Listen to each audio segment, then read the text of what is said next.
Dodds.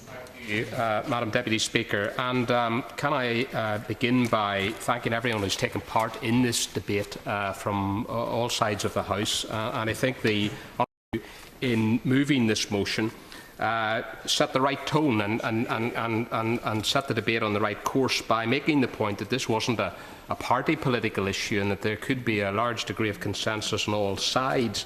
And indeed, he pointed to the very good work that he has initiated in his own constituency in setting up a forum there to help parents in particular, and I think that was a very good practical example of what we can do. The Honourable Member for Beckenham made the point that he had learned something as a result of this debate, and I think that we have learned how serious this issue is, but I think we have also picked up some points that are worth taking back to our constituencies and sharing with partners and with schools and others as to how we can tackle this very serious problem. May I join with the Shadow Minister in also joining in thanking the Minister for his offer of a meeting with the members in this House, with the industry. That's certainly something that we would be interested in following up on. I think that's an excellent idea.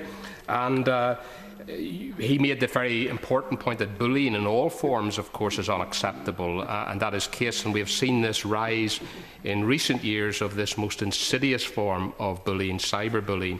And clearly, everybody is, I think, running to catch up with the technology, with the effects of all of this, with the exponential growth in the use of the various platforms and so on. So it is a steep learning curve for us all. But I think the more we work together and collaborate on these issues, the better.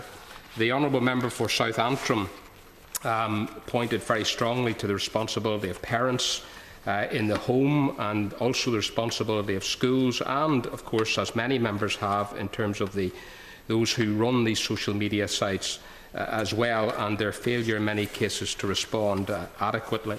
The Right Honourable Member for East Worthing and Shoreham, who rightly said that there had been a lot of talk and spotlight on harmful websites and pornographic websites and so on, but that more needs to be done to tackle these social media sites and the problems of abuse and bullying that goes on there. Like the Shadow Minister, I think the response that he received from Google to his particular complaint, which was a horrific set of circumstances, but is illustrative of the sort of thing that happens here. But the response that he received, the inadequate response, is, I think, entirely illustrative of the problems that we're up against here if we leave this entirely to the industry itself. And it's one of the reasons why in this motion and in the contributions of a number of honourable members, there has been reference to the need to look very, very carefully at what more can be done in terms of legislation to force these companies into reporting adequately and that there should be consequences for them if they don't take adequate action to deal with complaints and problems, which are not just minor things, but as we have heard, can lead to very, very serious consequences, including loss of life. The Honourable Member for South Down again talked about legislation and the need for consequences, and she knows, like those of us here in these benches from Northern Ireland, the particular issues that we have in Northern Ireland, not only in terms of this phenomenon, which is common across the entire country, indeed I'm sure common across the modern developed world, but in Northern Ireland we have particular issues arising out of the legacy of the so-called Troubles for 30-35 years, where there is a large number of households and families affected by mental health issues. And, you know, on top of those kinds of issues, we have this insidious problem as well, and I think that the problems in Northern Ireland are particularly acute. So I join with the Honourable Lady in what she said, and also about the idea of a strong campaign, including advertising, to up the profile of all of this and to encourage parents to get to know more about what their youngsters may be up to and their young people, and to educate them as to what they might be able to do to take steps to help. I want to thank also the honourable member for Norwich South from the Liberal Democrat branches for his contribution.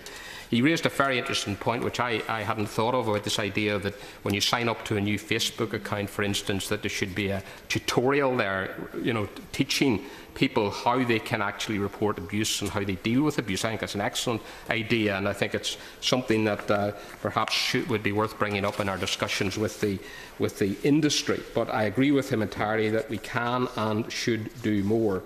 The honourable member for Strangford again pointed, like many members, to the benefits of the internet, the wonderful invention of the internet and the massive good that it has and continues to bring to so many.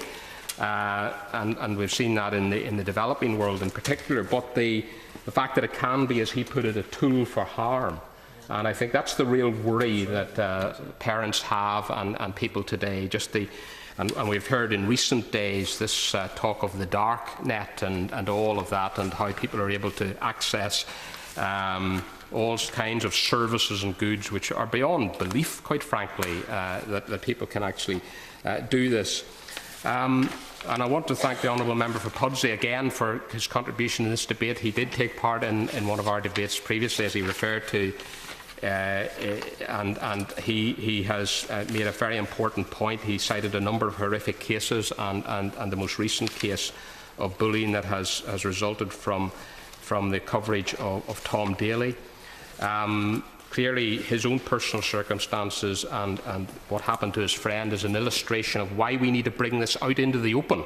We need to discuss it more, and that's why we decided to bring this issue forward, because I think the more we can air these issues, the more we can highlight them, the more we can discuss them, the more opportunity there is for people to realise that something needs to be done, and that we all need to take responsibility, and that parents need to take responsibility in particular. Madam Deputy Speaker, time is short, but I just wanted to make a couple of points, and I'm indebted to Dr. Noel Purdy, who, along with Dr. Conor McGuckin, has produced a report, Cyberbullying and the Law, in Northern Ireland. And Dr. Purdy is the current chair of the Northern Ireland Anti-Bullying Forum, and he has made a number of points which I think bear highlighting in this House this afternoon, in relation particularly to schools, because he makes the point that schools are often at a loss to know where to start dealing with the issue, because incidents can take place in the evenings or at weekends off-site. Sometimes there's issues about staff competence. He makes the point that in Northern Ireland in particular, schools are receiving too little guidance as to how they manage these issues regarding their legal responsibilities, for instance. And in Northern Ireland, the guidance is virtually non-existent. And the fact that technology is changing so fast, the point that it is hard for schools, teachers and parents to keep up. And given that cyberbullying is a 24/7 activity, and I think this has been brought out in this debate today, the fact that bullying of the old sort, where in the school playground, where you could get away from it at least, that there was refuge in your family and home and friends, and there was support mechanisms, that bullying over the internet and online is an inescapable form of bullying. And everybody now carries a mobile phone.